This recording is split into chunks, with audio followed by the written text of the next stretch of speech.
Mais um dia e tu nada viveste. Deixas passar os dias sempre iguais. Quando pensares no tempo que perdeste só por causa das redes sociais. Desliga-te da rede. Liga-te à rádio. Uma mensagem da Associação Portuguesa de Radiodifusão.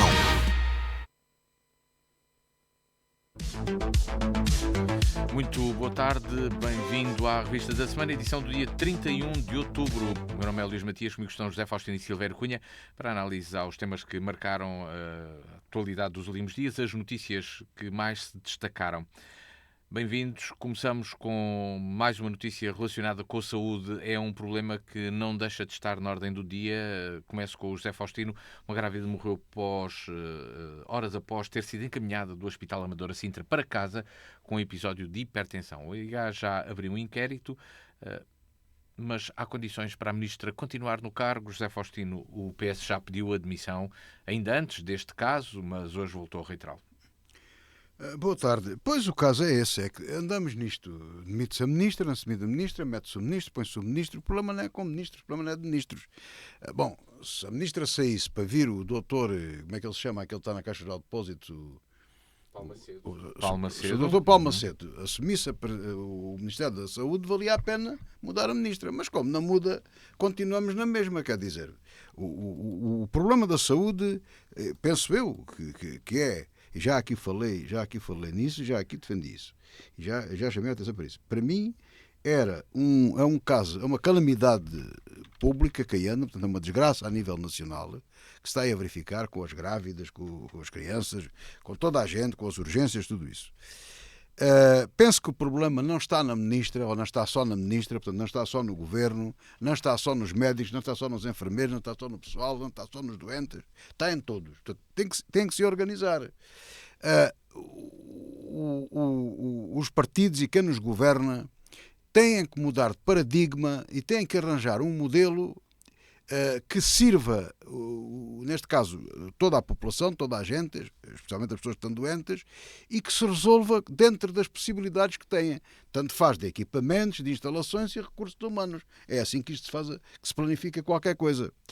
O Presidente da República veio a terreno falar sobre isto e põe um problema que é pertinente, que é a mania, não só na saúde, mas também na saúde. Chega, por exemplo, tivemos o governo do Dr. Costa, veio com aquela ministra um bocado para a esquerda, Marta Temido, lançou uma fatuá sobre os privados e querem destruir o Serviço Nacional de Saúde, destruir e construir, e andamos nisto. Porque vamos para o outro lado qualquer, é a privatização da Segurança Social, é a privatização da saúde, anda tudo... Qualquer assunto hoje, basta ver a comunicação social, gera polémica. Até o lado só para o vento ou a chuva gera polémica. É tudo uma polémica. Este país é de polémica.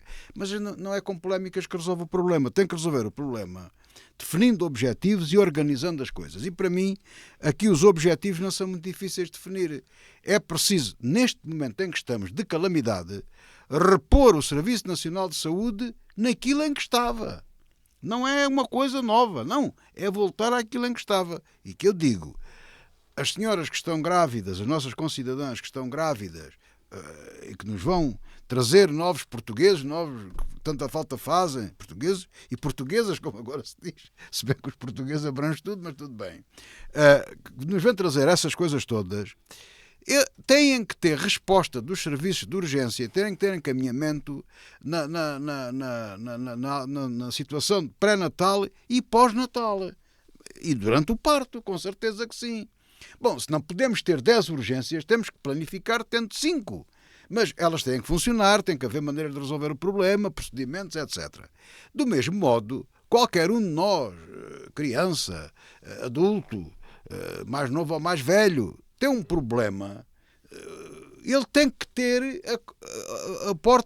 uma porta a quem bater.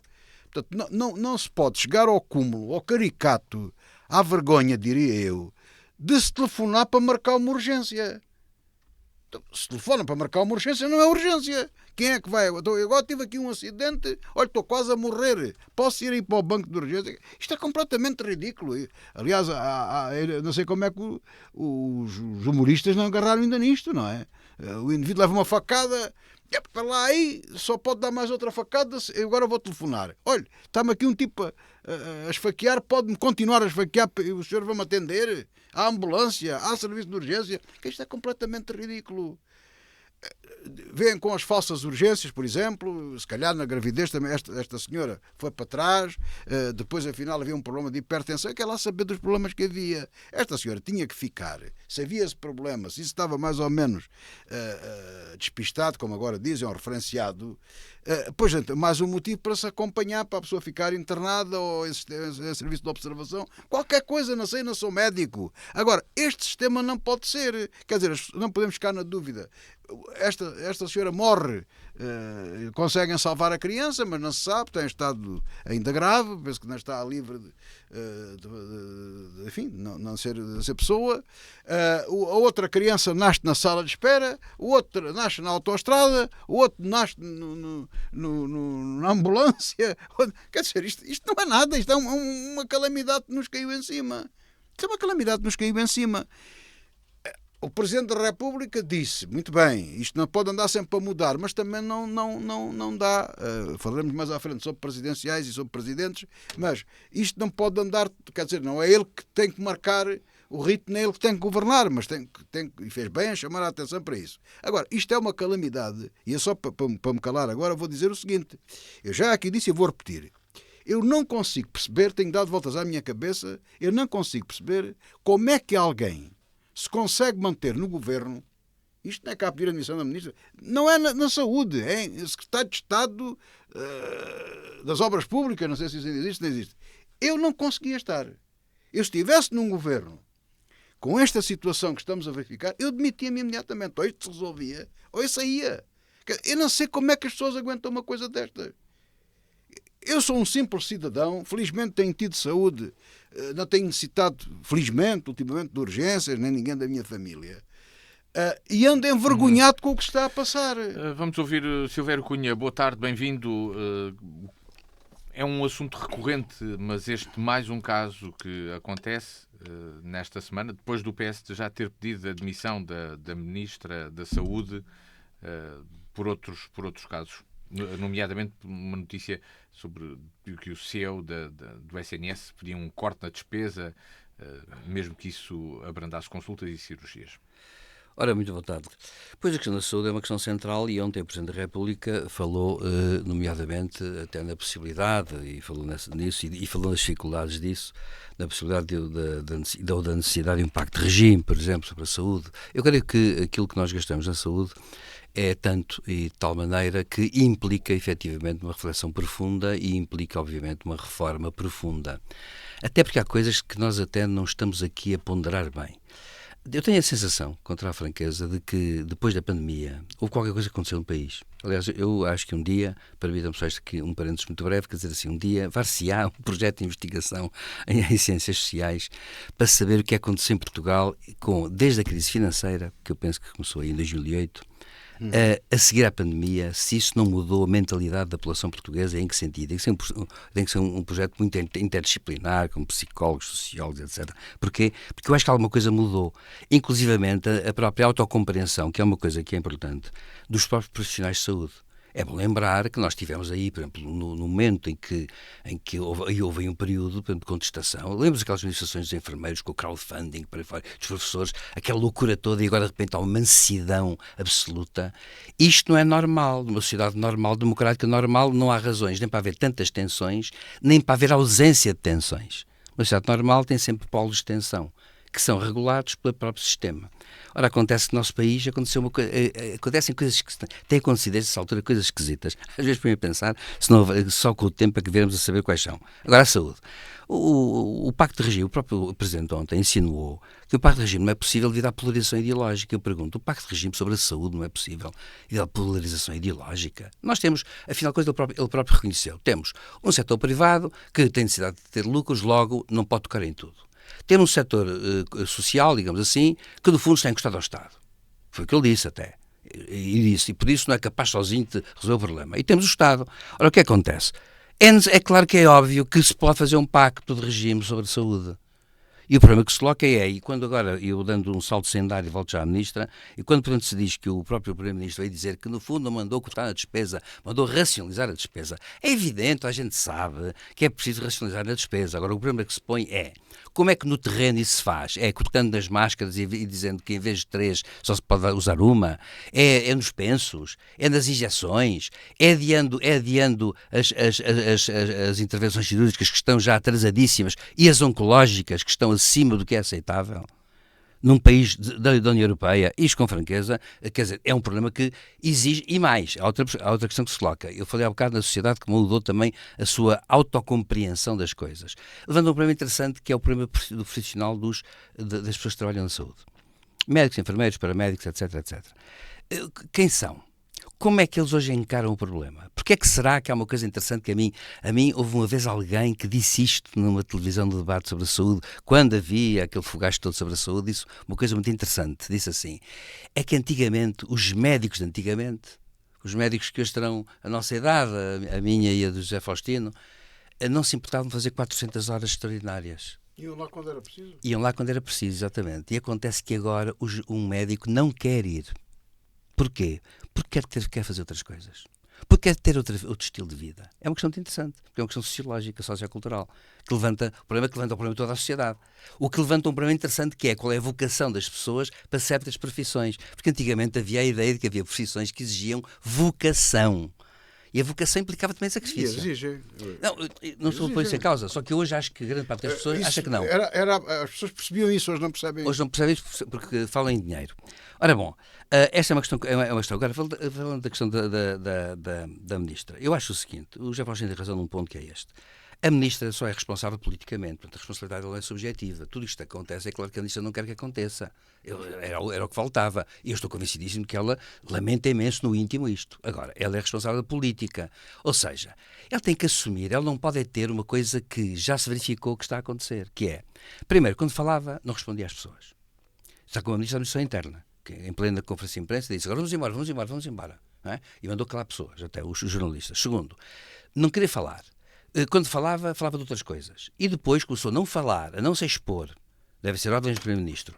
Mas a Ministra da Saúde está exposta porque é Ministra. Senão não era Ministra. O que acontece? É que, por algum tempo, até o silêncio dela começa a ser comprometedor. É que não falar também é uma forma de falar. Não falar é uma forma de comunicar. O que é que sucede? É que o José Faustino tem razão quando diz uma coisa. Eu admitindo que a Ministra, obviamente, não gosta do que está a acontecer, como é evidente e é natural, e é uma senhora, portanto, que naturalmente eu considero uma pessoa decente, não é? Acontece que ela não tem ela devia sentir que não tem condições. Ela devia dizer assim, uma de duas. Ou há uma reforma de alto a baixo, eu estou pronta para colaborar numa reforma de alto a baixo, ou então eu vou-me embora. Porque isto está a acontecer, é gravíssimo por uma razão que também se deve dizer agora que está fora de moda na sociedade. A responsabilidade política, na verdade, não é só política, é uma responsabilidade ético-política. Isto é uma questão também moral. E social mesmo. E social, sim, é verdade. E ético-social. Ético e social. Portanto, há uma questão de ordem moral. E a questão que se coloca é esta. Começou a acontecer, parece que há uma convergência de desgraças agora na saúde, começam a ser, além de caricatas, são trágicas. Um miúdo nasce em plena entrada do hospital e bate com a cabeça no chão. Sala de espera, e bate com a cabeça no chão.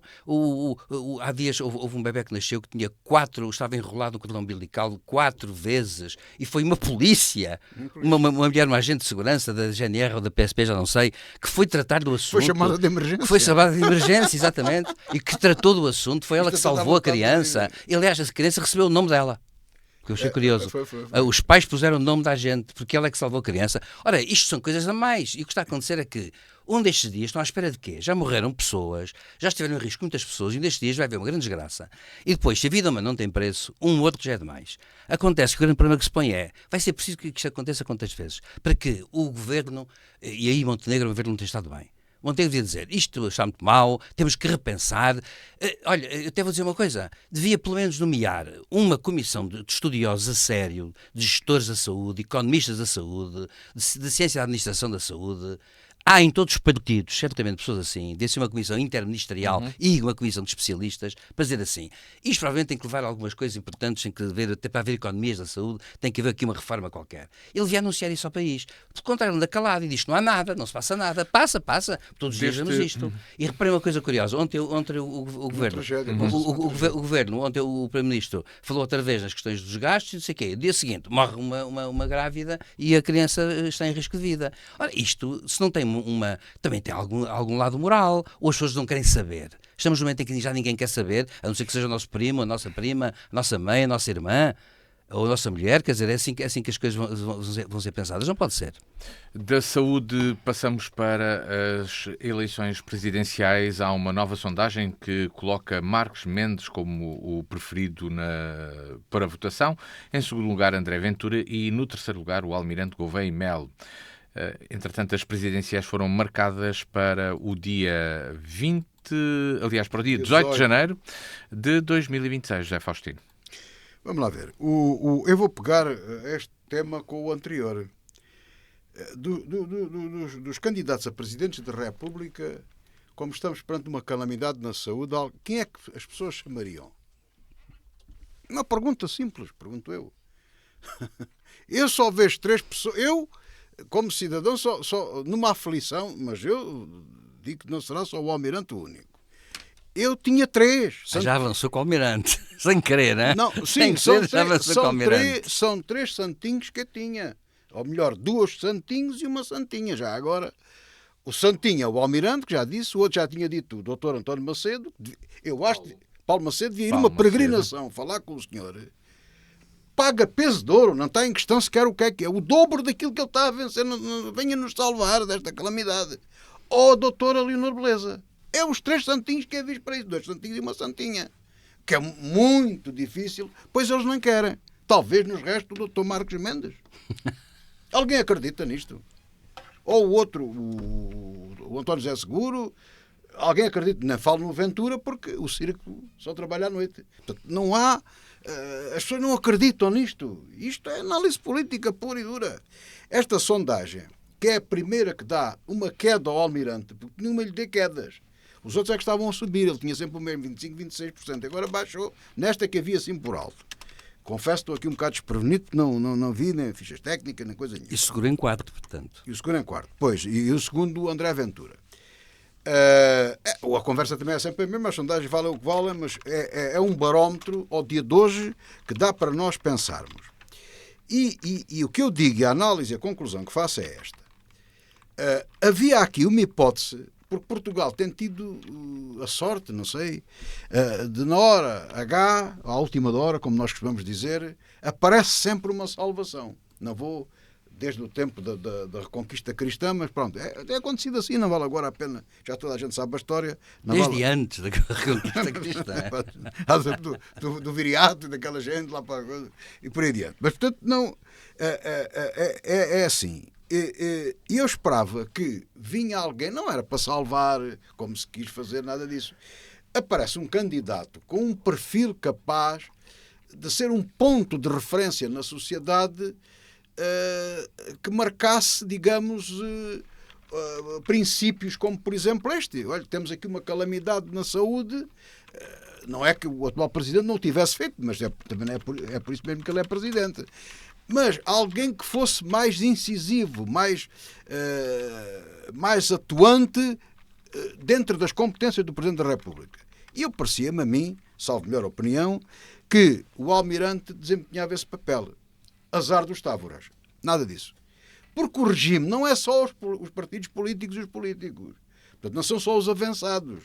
São também a comunicação publicável e publicada, que são os jornalistas das leis boas, especialmente dos canais televisivos, que continuam a ter mais influência que as redes sociais. Esse é um mito que é bom também desmistificar. E o Almirante não teve o acolhimento nem dos partidos, porque não foi pedir ordem aos patrões da democracia, não é? Nem foi pedir aos guardiões, ao tal quarto poder, não é? Que não, eu sou jornalista, ainda não percebi qual é o poder que tenho, sou quarto, sou quinto, deve ser para um 12º poder, talvez. Não mando nada a ninguém, nem lá de nenhum, nunca mandei, nem quer mandar. Mas eles de facto mandam e marcam a agenda. Outro dia alguém dizia, que eu achei graça porque tem razão. Quer dizer, vi assim, já não sei quem foi, peço desculpa por isso. A Mariana, vamos falar sobre isso. A Mariana Mortágua, o Bloco de Esquerda já praticamente desapareceu, menos nas televisões. É mais visível que o quarto maior partido português, que é a Iniciativa Liberal, do que o Partido Comunista que está à frente deles, que é o quinto, salvo erro, do Livre. O Bloco de Esquerda tem mais tempo de antena, o que é extraordinário. Portanto, há aqui uma agenda também, como se costuma dizer, marcada pela opinião publicável. Por jornalistas da Lisboa. Tenho que fazer a diferença. Porque há os da Lisboa, os de Lisboa e os outros. E o Almirante não caiu na graça disso. Portanto, isto algum efeito tinha que dar.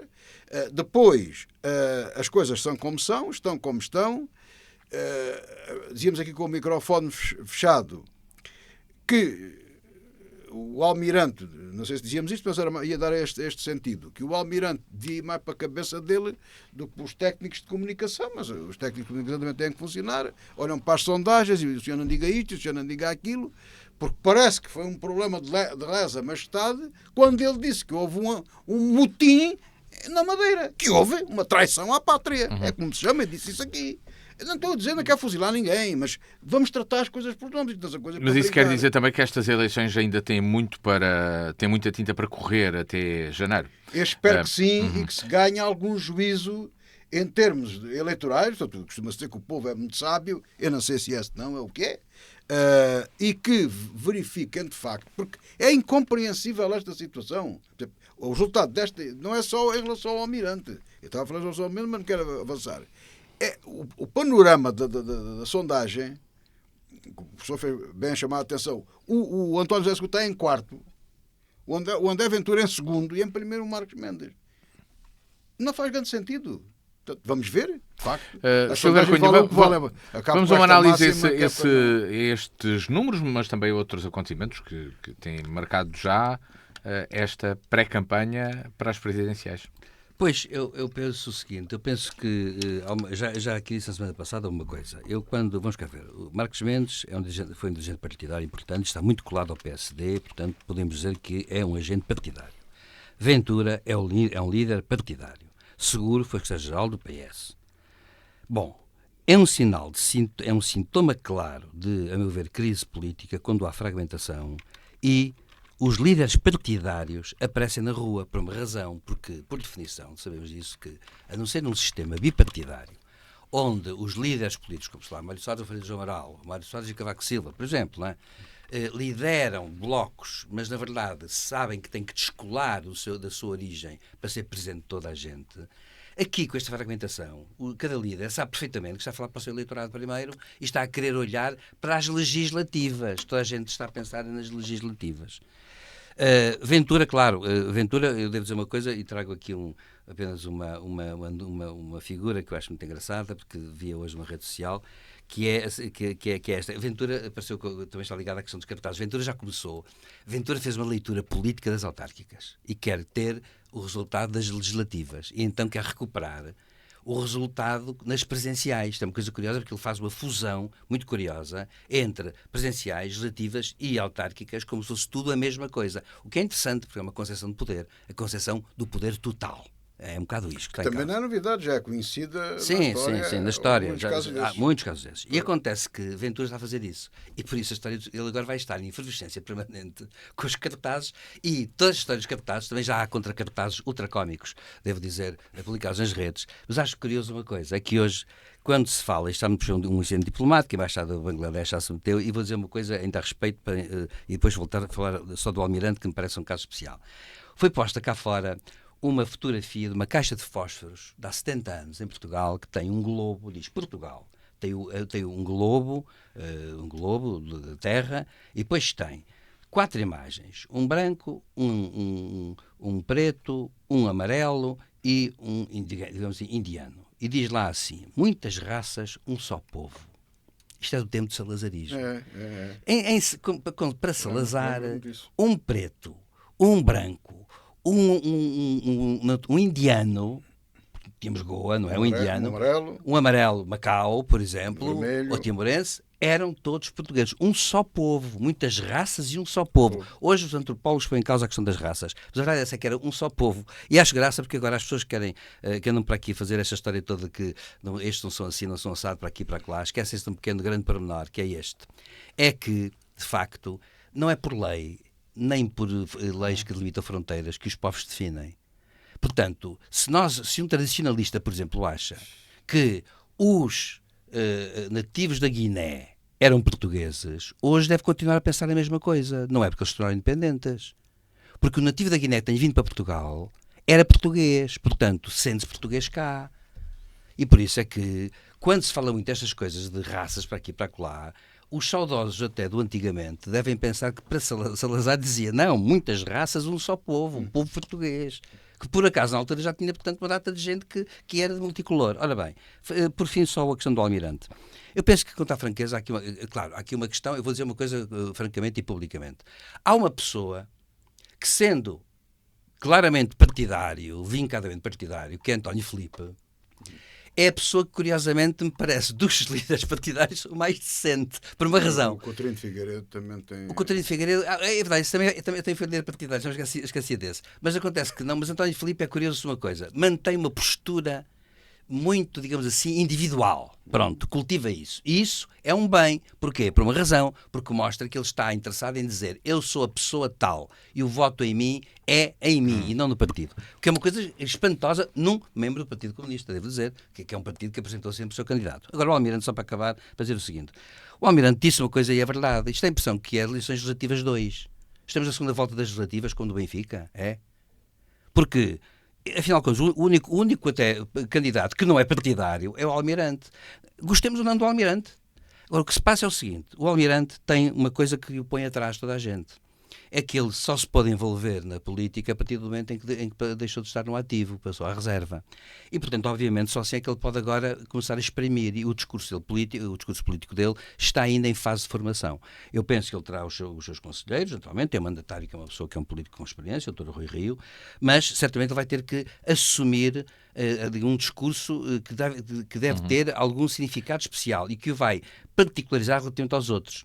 Neste momento, curiosamente, acho graça porque Ventura já o coloca na extrema-esquerda, o que é uma coisa que me dá uma vontade de rir enorme porque eu não consigo conceber um Almirante Gouveia Melo na extrema-esquerda. É que nem que façam um pino. É uma questão demagógica. É demagogia pura. E é demagogia pura. Portanto, a questão que se coloca é assim, o Almirante Gouveia Melo está neste momento a ser uma espécie de bode expiatório de alguma coisa que o José Faustino digamos, diz que é, no fundo, é o mediatismo, é o núcleo mediático que controla os meios de comunicação Os lobbies principais, dos interesses, ou lobbies, o que quiser. Agora, a verdade é esta, é que há uma sistemática, e eu reparo nisso das entrevistas. Das entrevistas são sempre duras com ele. E até são um bocado inquisitoriais. E mais, o jornalista não faz perguntas. Como que lhe põe objeções? Que é uma coisa que é espantosa. Suposto que está a entrevistar um potencial ditador. Exatamente. E, portanto, acontece que isso é um bocado ridículo, devo dizer que é um bocado ridículo neste momento. E acho que o Almirante Gouveia Melo ainda vai... Ele tem um atraso na corrida, isso tem. Tem atraso na corrida. Mas ele vai ter que desenvolver o seu pensamento político. E depois vamos ver o que é que vai dar. Agora, a questão é esta. Neste momento, eu acho que realmente ele está a ser maltratado pela comunicação social intencionalmente. Seguimos na política com Mariana Mortágua, que anunciou a saída do Bloco de Esquerda. Será que este partido pode renascer? Ainda tem pessoas para essa tarefa, José Faustino? Não, eu acho que não. O Bloco de Esquerda tem feito tudo o que é possível fazer para desaparecer, para se evaporar. Tudo, desde de ir buscar a velha guarda para as eleições, a flotilha da Mariana Mortágua, tudo, tem feito tudo o que é possível e depois ela não consegue.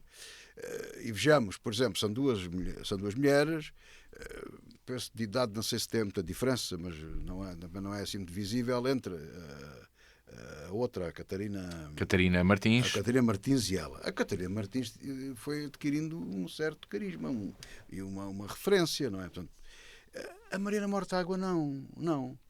Nunca passou daquela menina reguila, vamos assim dizer, sem ofensa, da Comissão de Inquérito ao BES. Não era nada do outro mundo, tecnicamente aquilo não era nada do outro mundo. Mas aquilo caía bem às pessoas, o clima era esse, mas isso não é um líder partidário. Depois aquela coisa lá nos barcos também não é de um líder partidário. A aliança, saber fazer alianças, saber sair das alianças com o PS e tudo isso da geringonça e disso tudo, foi tudo mal feito. E depois há aqui um outro problema, que isso é mais com o professor Silvério Cunha, que é mais na área científica da política, que é esta: parece-me a mim não haver espaço para dois insurgentes nas esquerdas, na extrema esquerda ou na nova esquerda, como quisermos chamar. E o que aconteceu foi que, enquanto o Bloco de Esquerda se esvaziava, o LIVRE foi-se enchendo. Portanto, ele ocupou o mesmo espaço. E o que é que verificamos? Verificamos que o LIVRE está a encher e o Bloco de Esquerda a vaziar. Não é? Portanto, este é penso eu que é um princípio, a conjugação de vários fatores, que é inevitável fugir disto. Eu acho que agora queria começar por dizer uma coisa que me tinha esquecido. Até o LIVRE tem um candidato à presidência que é o número 2 do LIVRE, que é uma coisa que, enfim, também dá vontade de rir. Bom, agora dizia eu, o Bloco de Esquerda enfrenta uma questão existencial, que tem 3 origens, não é? Teve origens no PSR trotskista de Lassana, o DP com Fazenda, e no Bloco no século XXI do Miguel Portas. E acontece que isso juntou, efetivamente, três políticos que são brilhantes. Miguel Portas já não está cá, mas era brilhante, de facto. Eu vi Miguel Portas, aliás, fazer conferências, uma delas foi aqui na Universidade até, e ele fez uma conferência muito interessante. Portanto, é uma pessoa que sabia muita coisa e tudo isso, e, portanto, eles conseguiram juntar isso, e depois juntaram certas causas ao seu programa. Eu sempre achei que o Bloco, e por acaso devo dizer-lhe uma coisa, estou aqui a dizer à vontade, porque eu disse publicamente isso. Um dia a pessoa fez exclamação, veio uma conferência aqui à Universidade, ainda era o único deputado do Bloco. E eu fiz uma pergunta, que foi esta: houve um diálogo, um colóquio, e ele falou, fez a sua intervenção, e depois eu fiz uma pergunta, estava no público, que era assim: qual era se o Bloco tinha uma teoria, digamos, para a sociedade, para o poder, não é? Como partido, se já tinha isso. E ele respondeu com toda a franqueza que não tinham. O que é natural. Aliás, diga-se passagem, que era natural. Não tinham. Porquê? Porque tinham ainda causas fraturantes e tinham pessoas que tocavam aqui e acolá. Passa-se o um bocado com o PAN. O PAN é um bocado isso. O Partido Animalista, aliás, chegou a ter 3 deputados, agora desceu para 1. Porquê? Porque abandonou muito a questão dos animais, passou a querer ser também ecologista, que não consegue fazer com muita eficácia, etc. O Bloco, de facto, tem esse problema, que agora está com um problema existencial, que é este: é que, na verdade, também tinha lá dentro, digamos, disfunções. Aliás, já houve cisões, não é? Insignificantes, mas houve cisões. Portanto, o Bloco tem vindo a desgastar-se bastante. O LIVRE, de facto, já foste chamar a atenção para isso, o LIVRE representa um bocado hoje o que está a acontecer na Europa, que é aparecer novos partidos à esquerda com outra visão das coisas. E o LIVRE, de facto, é daqueles partidos típicos, como acontece, por exemplo, na Suécia, é um partido deste tipo, que é partidos que têm preocupações ecologistas em parte, mantêm a democracia representativa, são adeptos de maior intervenção do Estado, adeptos muito do cooperativismo, por exemplo, da ação do, digamos, setor social, fala muito em questão do setor social. Sim, são federalistas. É a grande diferença. Exatamente, são federalistas, e, portanto, o LIVRE tem vindo a subir bastante.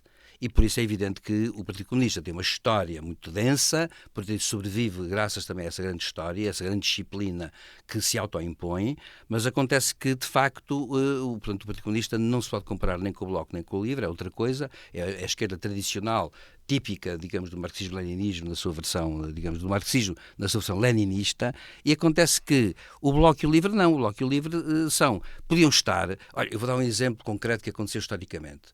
Durante muitos anos, houve na Grã-Bretanha, houve até capaz de haver ainda, um Partido Comunista, que nunca elegeu deputado nenhum. E tinha até um diário, o Daily Worker, o Diário do Trabalhador. E acontece que tinha um diário, um jornal diário, e nunca tinha elegido partido nenhum no Parlamento. Todavia, os trotskistas, que havia em Inglaterra, perceberam que, como não podiam fazer isso, como num sistema uninominal contra as pessoas, infiltraram, isto é, foram aceitos pelo Partido Trabalhista. Durante muito tempo havia 3, 4 deputados trabalhistas que eram, na verdade, trotskistas. Um deles, aliás, era Lord Marquês, que abandonou a Câmara dos Lordes, o Tony Benn, que esteve quase 40 anos na Câmara dos Comuns, que era reeleito sistematicamente numa zona mineira, onde ele era muito querido E ele era tipicamente um homem que tinha um discurso quase trotskista. E esses, por exemplo, lá na Grã-Bretanha, esses trotskistas estiveram dentro do Partido Trabalhista, o que é hoje uma coisa para nós impensável, não é? Bom, hoje é impensável, mas foi assim durante décadas. Quando falo décadas, provavelmente é talvez à vontade uns 80 anos. Bom, em suma, isto para dizer que a saída, portanto, de Mariano Mortágua, a questão é de perfil. Mariano Mortágua não tem um perfil, como é que é dizer, hoje não tem o perfil do Rui Tavares, não tem o perfil da Catarina Martins, por exemplo, não tem o perfil da Marisa Matias, por exemplo. Ou seja, é uma pessoa que tem um perfil afirmativo e assertivo, mas que passa sempre com aquela ideia de que um perfil que surge a muitos eleitores mais moderados à esquerda como uma pessoa agressiva, entre aspas. Portanto, não estou a dizer que ela seja agressiva pessoalmente, não a conheço sequer. Agora, tem essa autoafirmação. Isso traz uma militância que hoje, na verdade, na Europa, por razões de ordem vária, até podemos dizer por más razões, haverá boas razões e haverá muito mais razões, não passa a mensagem, esta mensagem não passa. Não passa. E, portanto, acontece que, como não passa, eu julgo que Mariano Mortágua faz bem sair da liderança do Bloco de Esquerda, porque agora renascer depende... Poderá acontecer ou não? Não se sabe. Não se sabe.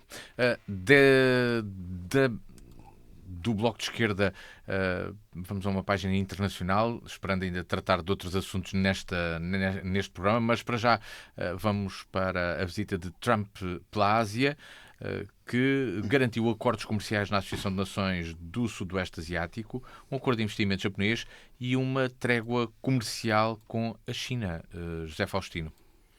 Sim, tudo isso foi o que aconteceu. Vamos lá ver. Nós temos que... Há quem diga que uma imagem vale mais do que muitas palavras. Vamos lá ver. Eu continuo com a minha teoria, que é aquela de não se fazer caso daquilo que diz o Trump. E vou começar por aqui. O Trump fez uma péssima figura. Eu não sei se é uma leitura que qualquer pessoa pode fazer. O Xi Jinping cada vez está mais Xi Jinping. Não ri, agora nem abre os olhos. Não, ele está ali. Está ali, pronto, ele está ali. E parece que tinha ali um rapazito ao pé, a mandar bocas, e ele tolerou. Aquele pai que, quer dizer, como não se estava a ceder muito, não é? Se ele começar a puxar o braço do outro ou a prejudicar o outro, ele diz, prega-lhe assim um spapa, um cascudo, como a gente diz, está lá quietinho, Não, ele estava ali, o outro apertou-lhe a mão, estou aqui a fazer um frete. O que é que na realidade se passou naquela cimeira? Nada. Eles já tinham chegado a acordo antes da cimeira. E o fanfarrão do Trump, tarifas. E o Xi Jinping, sem abrir os olhos, disse, terras raras, não. Tu queres tarifas? E eu quero terras, não há. E depois vieram as delegações, que foram suspensas as tarifas e voltam as terras. É simples. Nada mais. E pouco mais, não é? Quer dizer, pronto, haverá mais. Mas, ou seja, a China reafirma o papel que tem tido de importância a nível mundial, que tem sempre, das coisas que tem, de influência económica, de influência política, de influência militar, etc. E que está ali, não digo mas está ali como um ponto de um triângulo entre os Estados Unidos e a Rússia, mas que diz assim muito claramente, quer dizer, as pessoas começam a perceber, bom, a gente tem aqui um guerreiro, que não é parvo nenhum, que é o Putin. Tem aqui um homem que deixa a criançada andar lá no recreio e tal, não sei o quê. Quer dizer, são dois, um adolescente, o adulto, o chinês, um adolescente e o miúdo. Trapalhão, que é o Trump. Esta é a figura da principal potência do mundo, que ainda por cima é ocidental e que representa a democracia e tudo isso por enquanto. Mas foi a imagem que ficou. E inclusivamente ele não mostrou capacidade absolutamente nenhuma de nada, porque quem mostrou capacidade fazendo o corpo presente foi o Xi Jinping, porque fez aquilo que o outro é que fez a ofensiva. Sem falar. Nem abriu os olhos, professor. É que ele não abre os olhos já. É só os olhos pequeninos só para ver o caminho. Não? Ouça, quer dizer, e também, se ele abrir mais os olhos, vê aquilo ali ao pé dele. Aquilo não é mesmo nada. Eu acho, está a ver, a gente há bocado falava A gente tem que se rir, diz, dá vontade de rir. Mas é triste, isto é triste. Aquele homem é o líder da principal nação do mundo, os Estados Unidos. Não é? Há bocado estávamos a falar da questão dos assessores de imagem e de comunicação do almirante, do nosso almirante cá português. O Trump, eu sei que ele não dá mão a ninguém, mas há de haver alguém que ele tenha influência, já é velho para ter avô, um pai para lhe chamar a atenção, mas talvez ponha algum juízo naquela cabeça, porque aquilo é ridículo, quer dizer, eu não tenho nada a ver com aquilo, estou muito longe, e certamente aquilo que eu vejo muita gente vê, toda a gente vê, que é a história do rei vai nu, quer dizer, a gente tem um farsante, um comediante, de má qualidade, aliás, à frente da maior potência do mundo, que tem entradas de leão e saídas de sendeiro sempre. Silvério Cunha, Pois, o que fica desta eu ia dizer visita assim, de Trump? não ficou nada porque ficou tudo suspenso, em rigor. Em rigor está tudo suspenso. E devo dizer, não foi Suspenso e condicionado. Não houve um fracasso, porque de facto houve uma coisa nova, assim.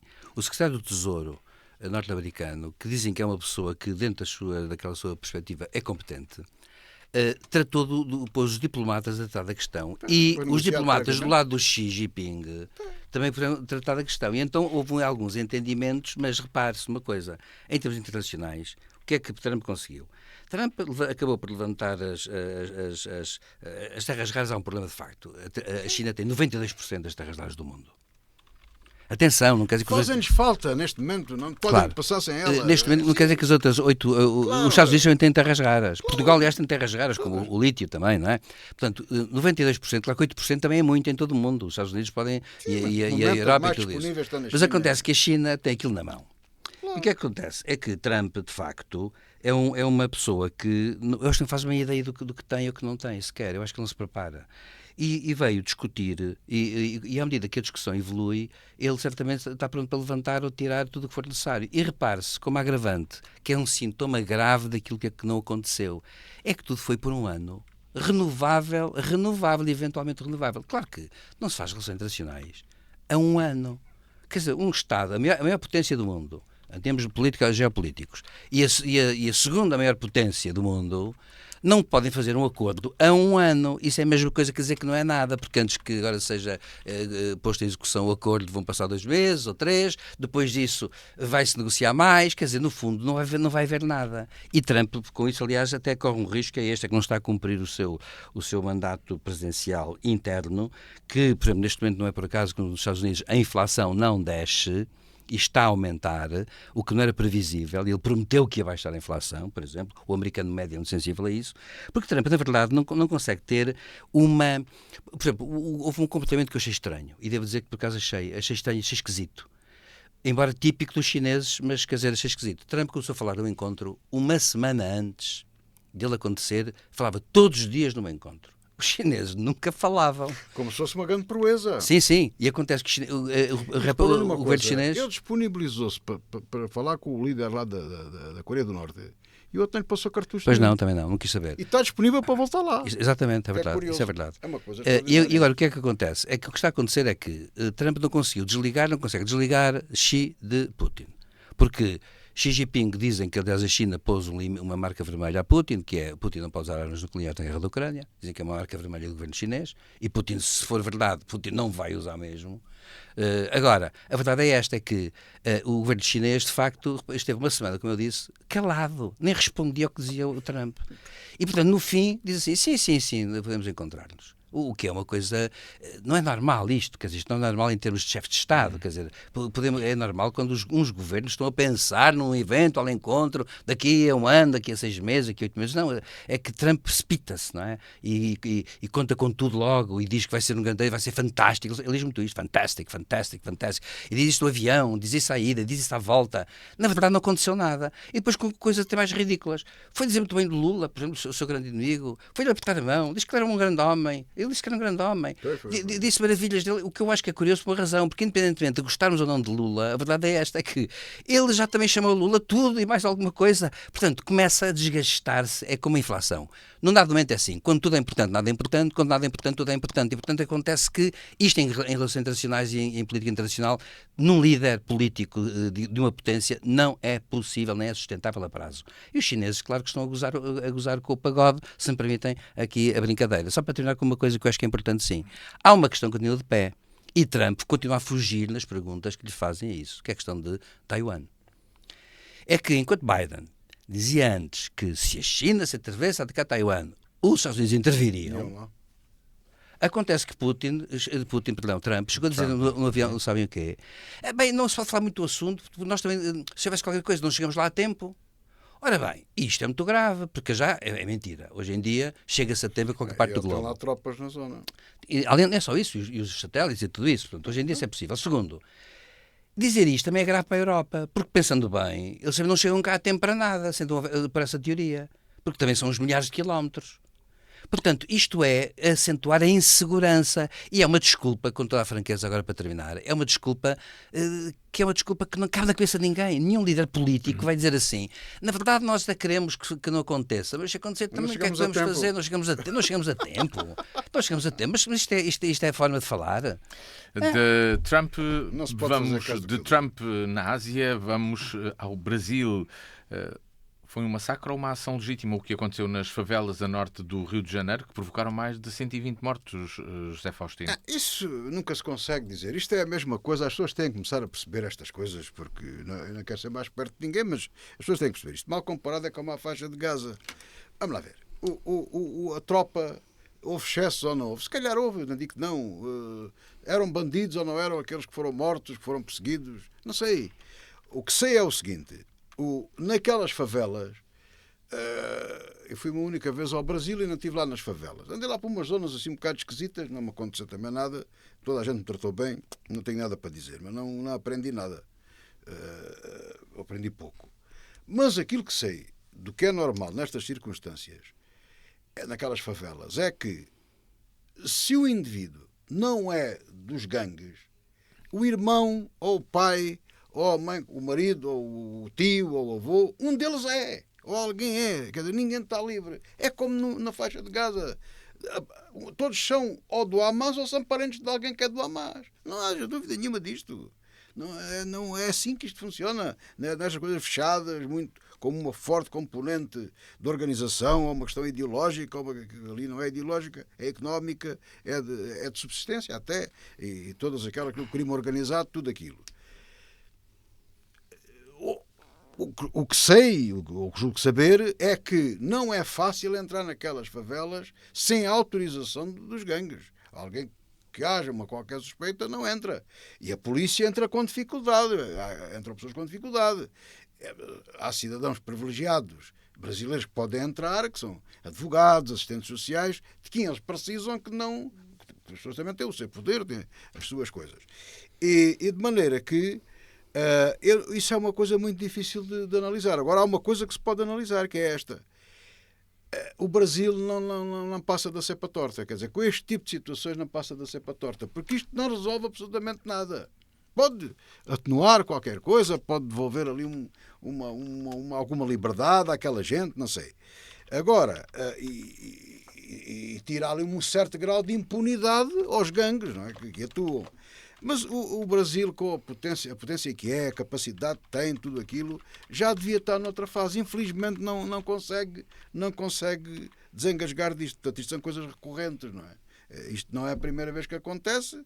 E depois é de enxurrada. São estas operações, daqui a 2 ou 3 anos há outra, e cá voltamos a falar no mesmo. E é sempre complicado. Agora, é muito difícil, só para acabar, é muito difícil daqui da nossa parte, pelo menos da minha, tem muita dificuldade em dizer a razão está daqui ou a razão está dali.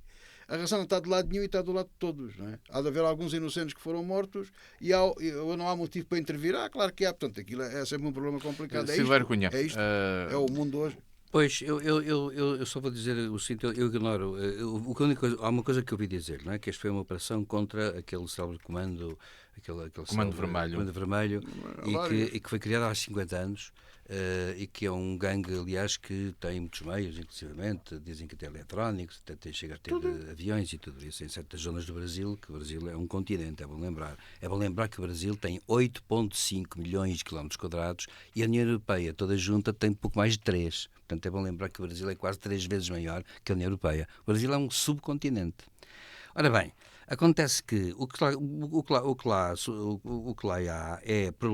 problemas graves, são problemas sociais, económicos, toda a espécie, e claro, vai medrando lá, evidentemente, naquelas duas favelas são clássicas, uma delas é do Alemão, que é conhecido, a gente conhece, vai medrando o crime organizado. A questão que se coloca é sempre a mesma. Nós vamos tirando isso, vamos combatendo isso com medidas puramente sociais, económicas, medidas educativas. Até que ponto? Eu tenho a sensação, muito francamente, de que há uma parte que é assim, que é chamada política de fundo. Mas a política de fundo depois não pode deixar, tem que haver há sempre, inevitavelmente, política repressiva, porque reprimir o crime é uma constante imediata. Portanto, há ações mediatas e ações imediatas. O meu receio aqui é o seguinte: o governador do Rio de Janeiro é uma pessoa conhecida por achar que isto é uma guerra. E claro, quando se põe a questão da guerra, já não tem importância matar ninguém. E este é que o governador que se coloca. Portanto, naturalmente, o José Faustino disse bem, eu estou convencidíssimo que muitos dos que foram, aliás, detidos devem pertencer ao gangue, outros não pertencerão. Muitos dos mortos não pertencem ao gangue, outros pertencerão. É verdade que a polícia é o que acontece, o que censura muito do que eu li, atenção, no que lá estive, mas o que eu li é o que censura muito, é que a polícia, à semelhança de tudo o que aconteceu noutros episódios, vai para ali fora e acha que há ali uma zona em que é tudo para atirar e o que for terá que ser. É bom dizer o seguinte: houve aqueles casos graves, passados já há muitos anos, já há muitas décadas, daqueles, num dado momento, é mau que a polícia, eu digo isto porque assim, eu sempre defendi as forças de segurança e digo que quando vejo um polícia sinto insegurança. O pior que pode acontecer é uma parte da população odiar a polícia. E a verdade é que no Brasil isso começou a acontecer há muito tempo, não é de agora, é uma coisa que acontece há 50, 60 anos à vontade. E há exemplos desses que até são célebres.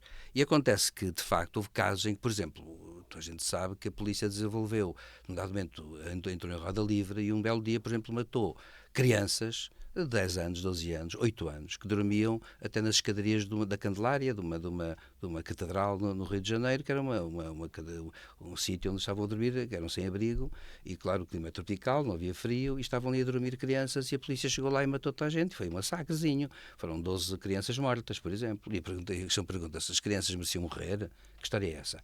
A polícia chega lá e atira a matar? Como é que é? É a grande questão que se coloca, é sempre os meios proporcionados ou desproporcionados que as autoridades usam. Agora, é evidente e óbvio que estes gangues organizadíssimos e antigos e muito bem organizados são extremamente perigosos. A verdade é essa, são extremamente perigosos porque também não respeitam e matam à vontade.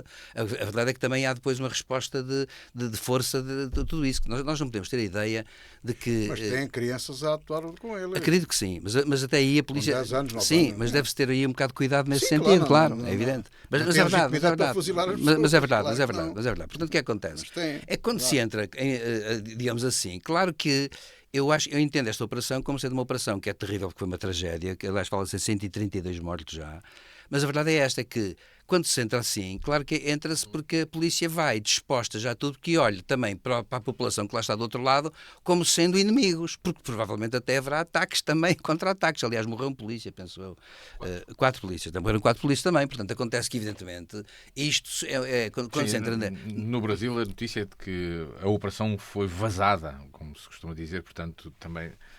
O Comando Vermelho sabia claro, porque que a operação estava em curso e toda a gente sabe que o principal líder já lá não estava. Eu quero só não é? dizer uma coisa. Há um livro que eu nunca li e agora espero poder lê-lo e que já agora recomendo a toda a gente, que é Candiru, penso que se chama Candiru, que é de um médico brasileiro que esteve nessa prisão, que chegou a ter milhares e milhares de presos, onde esse comando vermelho nasceu e tinha um grande desenvolvimento. E ele conta coisas incríveis do que lá se passava. Aquilo era uma cidade autêntica, e foi um escândalo quando saiu o livro. Porquê? Porque lá aconteciam as coisas mais doidas. Por exemplo, os líderes viviam em celas como se fossem príncipes, com telemóveis, já havia, com meios de comunicação, com tudo, com armas, e os guardas prisionais tinham que transigir com aquilo tudo. Era um Estado dentro de um Estado, no fundo era um Estado dentro da prisão. E acontece que isso aconteceu, mas também ao mesmo tempo havia uma repressão depois impiedosa, por um lado desse comando e por outro lado dos guardas, que reprimiam depois os outros presos, até porque havia denúncias, havia pessoas que também não se subordinavam àquilo, como é natural, não é? E acontece que aquilo era uma coisa terrível. Esse livro que saiu, foi publicado, devo dizer, é um livro... Dizem que é um livro impressionante, porque é de uma pessoa que depois de estar lá uns anos a trabalhar, e por isso como era, penso que era, eu julgo que era médico, era respeitado por toda a gente, não é? Drauzio Varela. Bem, acontece que ele, como era respeitado por toda a gente, foi tirando notas e fez uma narrativa muito curiosa sobre o ambiente que lá se vive, que também mostra uma coisa, a falência do sistema penal brasileiro. De procurar essa informação do livro que se chama Estação Carandiru. Estação Carandiru. Estação Carandiru. Mesmo reta final, eleições no Benfica, os benfiquistas estão contentes por bater um recorde de participação. Foi um dos temas desta semana, Zé Faustino. Pois, vamos lá ver. Eu até tenho dito de brincadeira que vamos passar a ter as eleições do Benfica na agenda política. Temos as eleições, sem dúvida. Temos eleições legislativas, autárquicas, até pelo exemplo, ao Benfica e presidenciais e ao vice-versa, depois conforme. Eu até nem vejo porque é que o povo português não vota no Benfica. Não é? E porque é que o Presidente do Benfica não há de ser Presidente da República? Exatamente. Para evitar, para poupar dinheiro, não é? Prenderência, ficar sem prenderência. Agora, o que é facto é que o Benfica tem muitos sócios e como tal conseguiu bater este recorde de ter 80 mil, porque 85 mil. Portanto, são os votos, são pessoas que têm 50 votos, que é uma coisa esquisitíssima. Mas o que acontece é que eles têm de facto muita gente. E conseguiram bater este recorde. Mas há aqui uma leitura a fazer, que é esta. Eram 6 ou 7 candidatos. Portanto, aquilo está tudo dividido. Portanto, há ali vários Benficas, há ali várias opiniões. Milhares de sócios. E as eleições correram lindamente. Eu estou convencido, e agora aproveito para fazer uma analogia para uma coisa mais importante, porque não há votos eletrónicos nem digitais. Estou convencido. Tenho praticamente a certeza. Foi experimentado, mas o clube decidiu não regressar a isso. Já experimentaram. Se os houvesse, era uma batalha tremenda, não sei o que é que teria acontecido. Assim correr tudo bem. É o motivo porque eu defendo, porque não tenho a certeza absoluta, não é na eletrónica, não é no digital, não é naquilo. É nas pessoas. As pessoas é que fazem. Os softwares, a inteligência artificial não faz nada, coitadinha, é ali uma máquina, não é? Nós, humanos, é que mexemos naquilo tudo. E isso é de facto uma lição extraordinária. Aquilo correr bem, todo mundo, correr tudo muito bem. Agora, o Benfica, o clube, analisando a coisa politicamente, naturalmente, eu de bola não percebo nada, mas sofre do mesmo mal que sofre toda a gente. Eu vi ontem, estamos a gravar sexta-feira, ou daqui nada para o ar, eu vi um bocadinho e teve honras, lá está. A eleição do Benfica teve o apoio da opinião publicável da Lisboa. Em direto, todos os canais. E uma coisa extraordinária. E repetiram o mesmo formato. Não. O grupo estava lá. A Correia da Manhã é do mesmo Danau. Não podia fazer uma dupla, não é? Pois tem razão. Estavam lá todos. E uma coisa extraordinária. Foi uma coisa que eu ouvi um comentador desportivo. Digo, olha, é possível alguém do desporto. Eu discordo completamente daquilo de 2 candidatos, um debate entre 2 pessoas, com 4 jornalistas. E depois chamava-lhe a mesa coletiva. Lá da mesa coletiva, vê não sei o quê. De facto é verdade. Aquilo não se vê em lado nenhum do mundo. Mas o problema é este. Daquilo que eu ouvi, e admito que nos intervalos em que eu não ouvi, portanto foi mais o tempo que não ouvi do que aquilo que eu ouvi, mas cada vez que lá chegava era sempre o mesmo. O outro disse que não sei o quê, o outro disse que não sei o que mais, e o outro daqui e o outro dali. Porque o Mourinho, o mestre Mourinho, com toda a propriedade, porque ele é mestre, não é? Ele é doutor honoris causa já. E mestre. É mestre de facto. Sim, de facto. De dissertação defendida. Portanto, é licenciado, é o doutor Mourinho, portanto, também mestre Mourinho. Professor, porque é de educação física, também podem chamar professor. Ou mister, como quiserem chamar. É uma autoridade no mundo do futebol, quer dizer, não pode haver divergência quando o Benfica contrata aquele treinador, parece-me a mim, salvo melhor opinião, que não percebo nada da bola. De maneira que o assunto se calhar está morto. E depois, eu tenho muitas dúvidas, peço embora a experiência do Rui Costa, o outro, o Noronha Lopes, é um gestor que vem já com provas dadas, tudo isso. O Benfica, além o ramo é de facto o futebol, mas aquilo é uma grande empresa. É uma grande empresa portuguesa, não é? É uma empresa quase multinacional, não porque não tem mais clubes aí fora, mas é uma grande empresa. E o Rui Costa, pese embora a experiência, não tem uma experiência de gestão, não pode ter, é impossível, não é? Uma coisa daquela dimensão. Admito, dou o benefício da dúvida que o outro tenha. Mas a verdade é que isso não é discutido. Nós temos de terminar, mas queria passar ao Silvério Cunha para... É só para dizer duas coisas. Sim. Primeiro, as eleições do Benfica são um facto tão incrível que, curiosamente, fez com que a primeira volta tivesse uma legitimidade que a segunda volta é capaz de não ter. Aliás, por acaso, Noronha Lopes, que diz assim, isto agora está a zero. Mentira, é a segunda volta. E agora é muito curioso pelo seguinte, porque suponhamos que só iam votar 20 mil sócios, em vez de 85 mil. Eu pergunto, quais são os resultados mais autênticos? Se votassem 20 mil, ganhasse quem ganhasse, não teria sequer os... Eu sei, não teria sequer os votos, mas em muitos clubes não há a segunda volta. No Benfica é que há a segunda volta, em muitos clubes não há. Há clubes em que não há segunda volta. Mas isso é sempre o velho problema da segunda volta. É o velho problema da segunda volta. E agora a questão que se coloca é, eu achei graça porque incensaram tanto a primeira, que agora a segunda, claro que vai ser uma dificuldade até para quem ganhar. Agora, eu queria dizer o seguinte, de facto o Benfica mostra como certamente votaram associados que não votam nas eleições, foi uma coisa que eu acho que de facto incrível, é aquela história do Benfica, uma nação, mas o ponto 2, e termino, conteúdo académico. Portanto, pronto, assim sendo, terminamos o programa de hoje a falar do Benfica, mas não só. A revista da semana vai estar no ar novamente de hoje, 8 dias, aqui na DNFM, sexta-feira às 18 horas, sábado às 14, sempre que quiserem, dnfm.com e também no canal do YouTube da Diana. Boa tarde.